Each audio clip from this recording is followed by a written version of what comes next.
আসসালামু আলাইকুম সবাইকে।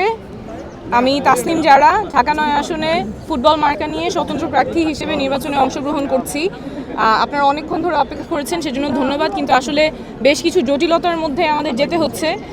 বিভিন্ন কেন্দ্র থেকে নানা অজুহাতে আমাদের পোলিং এজেন্টদেরকে ঢুকতে দেওয়া হচ্ছে না বা বের করে দেওয়া হচ্ছে, এবং বানোয়াট কিছু নিয়ম বানিয়ে এই অজুহাতগুলো দেখানো হচ্ছে।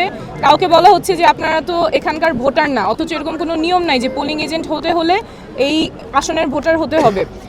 তারপরে পুরুষ কেন্দ্রের নারী এজেন্ট সেই নিয়ম বলে বের করে দেওয়া হচ্ছে, বা বিভিন্নভাবে হেনস্থা করা হচ্ছে, বলছে যে ফোন নিয়ে ঢোকা যাবে না, অথচ ফোন নিয়ে ঢোকা যাবে, ব্যবহার করতে পারবে না। তো এই বিভিন্ন অজুহাতে আমাদের যারা পোলিং এজেন্ট আছেন তাদেরকে বের করে দেওয়া হচ্ছে বা ঢুকতে দেওয়া হচ্ছে না, কিন্তু ভেতরে মানুষ ভোট দিচ্ছে, নির্বাচন হচ্ছে। এটা তো গ্রহণযোগ্য না। এটা সুষ্ঠু প্রক্রিয়া কিভাবে হয় তাহলে? এবং যখন আমি জিজ্ঞেস করছি নিয়মটা কিসে, তখন আবার ওনারা বলতে পারছেন না। একটু আগে আরেকটা কেন্দ্রে গিয়ে আমার এটা নিজে সলভ করা লাগছে, কিন্তু আমি তো প্রার্থী হিসেবে গিয়ে প্রিসাইডিং অফিসারকে জিজ্ঞেস করতে পারবো না যে আপনি কোন নিয়মে কেন এই বানোয়াট অজুহাতে আমার পোলিং এজেন্টকে ঢুকতে দিচ্ছেন না বা বের করে দিয়েছেন। তো এটা তো কোনোভাবেই গ্রহণযোগ্য নয়। এবং যখন আমি জিজ্ঞেস করছি কোথায় নিয়ম, উনি বলছেন যে আমাদেরকে বলা হয়েছে। কে বলতেছে? ওনার ওইটা নামও উনি বলছেন না। তো এটা তো গ্রহণযোগ্য হতে পারে না কোনোভাবে। আমরা চাইবো যে সুষ্ঠুভাবে নির্বাচন হবে, এবং এই যে বিভিন্ন অজুহাতে আমাদের পোলিং এজেন্টদের ঢুকতে দেওয়া হচ্ছে না, বের করে দেওয়া হচ্ছে। New Pond's super light gel, এতে আছে সেরাহায়ামিনো, যা দেয় 10x হাইড্রেশন।